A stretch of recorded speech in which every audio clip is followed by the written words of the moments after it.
ఈ సందర్భంగా తమకు విజ్ఞప్తి ఏంటంటే రాష్ట్రంలో కొన్ని ప్రధానమైన సమస్యలు ఉండిపోతున్నాయి సార్. చేనేత కార్మికులు కావచ్చు, రైతుల సమస్య కావచ్చు, చుట్టూ ఇళ్ల సమస్య, ప్రధానంగా జగనన్న కాలనీల పేరుతో చేసిన దగా మీద ప్రత్యేకించి డిబేట్ నడవాల్సిన అవసరం సార్. దానికి 4-5 ఇష్యూస్ స్టేట్కి సంబంధించిన చర్చించండి సార్.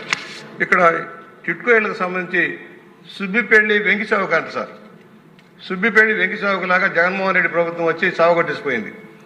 నేను అడుగుతున్నా మంత్రి గారిని, అక్కడ ఏదైనా టిట్కో ఇళ్ల దగ్గర కాలనీల్లో పాములు పెంచుకోవడానికి అవకాశం ఇచ్చారా? నాగుపాములు లేదా తాజుపాములే కాకుండా పెద్ద పెద్ద కొండ నాగులకి ఏమైనా అనుమతి ఇచ్చారని అడుగుతా ఉన్నా. మొన్న మా రాజమహేంద్రంలో 6,200 ఇళ్ళు శాంక్షన్ అయింది సార్. నిర్మాణం అయిన ఇన్ఫ్రాస్ట్రక్చర్ చేయలేదు. ట్యాంక్ సక్కుల మధ్యలో ఆగిపోయింది, నీళ్ళు ఎవరు అవాంఛిత శక్తులన్నీ ప్రవేశిస్తూ ఉన్నాయి అక్కడ. నేను అడుగుతా ఉన్నా, వాళ్ళు ఏమైంది? బ్యాంకు నుంచి జగన్మోహన్ రెడ్డి గారు అప్పు తీసుకున్నారు వీళ్ళ మీద తాకట్టు పెట్టి. ప్రధాన సమస్య ఏంటంటే ఒకేసారి 4 లక్షలు 3 లక్షలు అప్పు తీసుకెళ్లిపోవడంలో ఇన్స్టాల్మెంట్ మీద కట్టుకోవాల్సిన పేదవాడి దగ్గరికి వచ్చి బ్యాంకులు నేను తాళాలు వేస్తున్నాయి సార్. విష్ణుకుమార్ రాజు గారు మా ఇళ్ల చుట్టూ తిరుగుతున్నారు. ఇళ్ల చుట్టూ 100 మంది వస్తూ ఉన్నారు. ఒక ప్రధానమైన ప్రాజెక్టు, ప్రెస్టీజియస్ ప్రాజెక్ట్ అది చంద్రబాబు గారి ఉద్దేశంలో. దాన్ని సక్రమంగా నిర్వర్తించాల్సిన అవసరం. నేను అడుగుతున్న మంత్రి గారిని, స్పెషల్గా మీరు కూర్చొని దాని మీద చర్చించి, ముఖ్యమంత్రి గారితో చర్చించి వితిన్ లిమిట్ టైంలో కంప్లీట్ చేసి ఇళ్లలోకి వెళ్ళేలాగా చేయండి. 2.5 లక్షల మందిలో కనీసం 50,000 మంది కూడా ఇళ్లలో లేరు సార్. వేల కోట్ల రూపాయలు వృధా అయిపోతున్నాయి. నేను అడుగుతా ఉన్నా మంత్రి గారిని, దీని మీద దృష్టి సారించి ఇన్ఫ్రాస్ట్రక్చర్ అర్జెంటుగా చేసి, పాములు భయంకరమైన పాములు సార్. నేను వెళ్ళాను సార్, నేను పారిపోయి వచ్చేసాను అక్కడి నుంచి. కొండ చిలువలు, తాజుపాములు కాలనీల్లో ఎంత భయానక పరిస్థితి. ఒకటి, బ్యాంకులని అర్జెంటుగా మీరు ఇమీడియట్గా తాళాలు లేకుండా ఆపండి సార్. జగన్మోహన్ రెడ్డి తీసుకెళ్ళిన అప్పుకి వీళ్ళు బాధ్యతలు అయిపోతున్నారు. నెలవారీ కట్టుకోవాల్సిన ఇన్స్టాల్మెంట్ ఒకేసారి 4 లక్షలు 3 లక్షలు కట్టమంటే వాళ్ళు దివాళా తీసే పేదవాడు మనం ఉన్నవాళ్ళకి ఇవ్వాల. దయచేసి దీన్ని గమనంలోకి తీసుకోవాలని మంత్రి గారిని కోరుతూ, తమకి నేను చెప్పిన 4-5 వాటి మీద స్పెషల్ డిబేట్ పెట్టించారు, ప్రత్యేక డిబేట్ అవకాశం కల్పించారు. నేను కూడా రిక్వెస్ట్ చేసేది ఇంపార్టెంట్ సబ్జెక్టు కేటాయం చేయండి sir. Half an hour discussion పెట్టండి, అందరూ మాట్లాడే అవకాశం వస్తుంది. రామకృష్ణ బాబు గారు సార్ పాయింట్ చెప్పండి. ఎందుకంటే ధన్యవాదాలు అధ్యక్ష.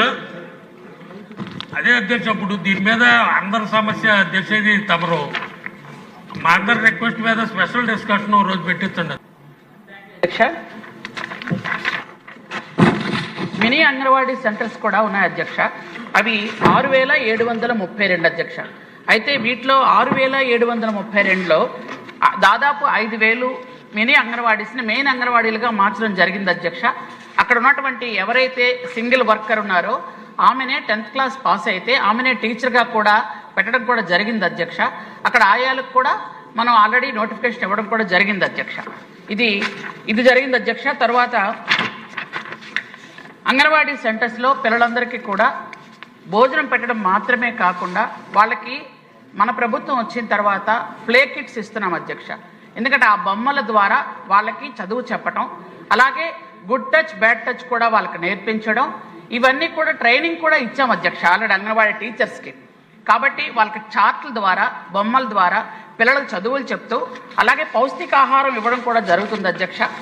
అంగన్వాడీ సెంటర్స్లో గౌరవ వేతనం గురించి అడిగారు అధ్యక్ష. గౌరవ వేతనం అంటే చంద్రబాబు నాయుడు గారు 2వసారి ముఖ్యమంత్రి అయినప్పుడు ఒకసారి పెంచడం జరిగింది అధ్యక్ష. అలాగే 3వసారి ముఖ్యమంత్రి అయినప్పుడు కూడా ఇంకోసారి పెంచడం జరిగింది అధ్యక్ష. మొదటిసారి వాళ్ళకి 2,700తో మొదలుపెట్టిన వాళ్ళ తాలూకా జర్నీ 4,500, తరువాత 10,500తో అంగన్వాడీ టీచర్స్ ఉంటే గత 5 సంవత్సరాలుగా ఒకే 1,000 రూపాయలు పెంచారు అధ్యక్ష. అంటే ఇప్పుడు టోటల్గా వాళ్ళకి 11,500 రూపాయలు వాళ్ళకి జీతం వస్తుంది అధ్యక్ష. ఆయాలకి 7,000 రూపాయలు ఇస్తున్నాం అధ్యక్ష. అయితే వాళ్ళకి సెలవులు కూడా మనం ప్రసూతి సెలవులు ఇస్తున్నాము. అలాగే వాళ్ళకి సమ్మర్ హాలిడేస్ కూడా ఒక 15 రోజులు ఉంటాయి అధ్యక్ష. అలాగే వార్షిక సెలవులు కూడా ఒక 20 రోజులు ఉంటాయి అధ్యక్ష. వాళ్ళకి సెలవుల్లో కూడా ఎటువంటి ఇబ్బంది పెట్టలేదు. మన గవర్నమెంట్ వచ్చాక 60 సంవత్సరాల నుంచి రిటైర్మెంట్ వయసుని 62 కూడా పెంచడం జరిగింది అధ్యక్ష. గ్రాడ్యుయేటీ కూడా ఇవ్వడం జరిగింది అధ్యక్ష. గ్రాడ్యుయేటీ ముఖ్యంగా వాళ్ళు ఎన్నో సంవత్సరాలుగా గ్రాడ్యుయేటీ కోసం బాధపడుతున్న అంగన్వాడీ వాళ్ళకి గౌరవ ముఖ్యమంత్రి వర్యులు మహిళలు పడుతున్న కష్టానికి ఫలితంగా వాళ్ళ గ్రాడ్యుటీ ఇవ్వాలి అని చెప్పి వాళ్ళకి గ్రాడ్యుటీ ఇవ్వడం కూడా జరిగింది. అంగన్వాడీ టీచర్లు అయితే ₹1,00,000 వాళ్ళ రిటైర్మెంట్ అనంతరం, అలాగే ఆయాలైతే ₹40,000 ఇస్తున్నాం అధ్యక్ష. అలాగే ఎవరైనా చనిపోతే వాళ్ళకి ₹2,00,000 బీమా కూడా వర్తిస్తుంది అధ్యక్ష. అలాగే చనిపోయిన వెంటనే వాళ్ళకి మట్టి ఖర్చుల కింద ₹15,000 కూడా ఇవ్వడం జరుగుతుంది అధ్యక్ష. ఈ విధంగా వాళ్ళందరికీ కూడా మనం ఇస్తున్నాము. అలాగే అంగన్వాడీ కేంద్రాల్లో ఇప్పటికే 11,400 కేంద్రాల్లో మంచినీటి సదుపాయం జరిగింది అధ్యక్ష. అలాగే వాళ్ళకి మరుగుదొడ్లు కూడా 10,000 సెంటర్లకి ఇవ్వడం జరిగింది అధ్యక్ష. విద్యుత్ సౌకర్యం కూడా 8,000 సెంటర్స్కి ఇస్తున్నాము.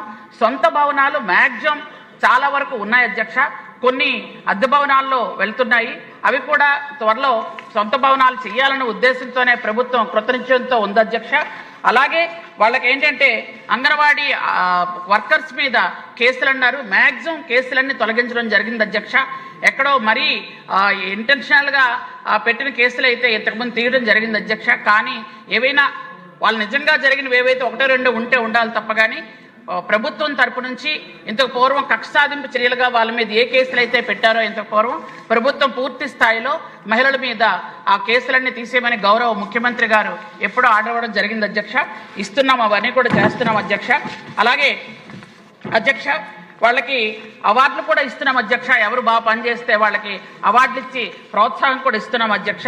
యూనిఫామ్ కూడా సంవత్సరానికి 2 యూనిఫామ్స్ కూడా అంగన్వాడీ వర్కర్స్కి ఆయాలకు కూడా ఇవ్వడం జరుగుతుంది అధ్యక్ష. ఇవన్నీ కూడా గౌరవ ముఖ్యమంత్రి వారి నారా చంద్రబాబు నాయుడు గారు మహిళలు ఉద్యోగం చేస్తున్నారు, వాళ్ళకి భద్రత ఉండాలనే ఉద్దేశంతో అన్ని విధాలుగా వాళ్ళకి అన్ని రకాల సదుపాయాలు కూడా చేయడం జరుగుతుంది అధ్యక్ష. థ్యాంక్ యూ అధ్యక్ష. రామకృష్ణ గారు. అధ్యక్ష, అంగన్వాడీ కేంద్రాలు చాలా చోట్ల వాళ్ళకి మంచినీటి సదుపాయం కానీ వాష్రూమ్స్ కానీ ఇవి లేవు అధ్యక్ష. ఇవి తక్షణమే పూర్తి చేయాల్సినటువంటి అవసరం ఉంది.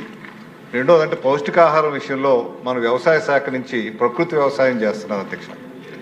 వాళ్ళకి సరఫరా చేసేటువంటి దినుసులు ఏవైతే ఉంటాయో ఆ ప్రకృతి వ్యవసాయం ద్వారా వచ్చినవి ఇస్తే వాళ్ళకి చాలా మేలు జరుగుతుంది అధ్యక్ష. వాళ్ళకి మార్కెటింగ్ జరుగుతుంది, మనకి అవసరం. కాబట్టి పిల్లలకి కెమికల్స్ లేనటువంటి మంచి పౌష్టికాహారం వచ్చేటువంటి అవకాశం ఉంటుంది. కాబట్టి ప్రభుత్వం దృష్టి పెట్టాల్సిందే. మినిస్టర్ గారు, త్వరలోనే అది పూర్తి చేసే కార్యక్రమం వేకెన్సీ చాలా మంచి సెషన్ అండి, ఒకసారి పరిశీలించండి అధ్యక్ష. యాక్చువల్గా సొంత భవనాలు ఉన్న వాళ్ళకి ₹1,00,000 ఇస్తున్నాం అధ్యక్ష. అది కాదు, అదే చెప్తున్నాను అధ్యక్ష. పౌష్టికాహారం జరుగుతున్నారు, పౌష్టికాహారంకి చెప్తున్నాను. ₹1,00,000 ఇస్తున్నాం. అందులో ఏంటంటే ఒక ₹10,000 పెరటి తోటల కూరలు అని పెట్టడం జరుగుతుంది అధ్యక్ష. పెరటి తోటలో ఏంటంటే అక్కడ అన్ని రకాల కూరగాయలు పండించడంతో పాటు వాళ్ళకి ఈ ₹1,00,000 ఏంటంటే డ్రింకింగ్ వాటరు, టాయిలెట్ ఆ ఫెసిలిటీలు కూడా ఏర్పాటు చేయడానికి వాళ్ళకి ₹1,00,000 ఇస్తున్నామండి. అందుకే ఆ పెరటి తోటలో ఏంటంటే అన్ని రకాల కూరగాయలు పండిస్తూ పౌష్టికాహారం పిల్లలకి ఇవ్వాలనే ఉద్దేశంతోనే బాల సంజీవిని కూడా అందుకే కొత్తగా తీసుకొచ్చాం అధ్యక్ష. పిల్లలకి అందరికీ పౌష్టికాహారం ఇస్తున్నాం. Thank you. Question number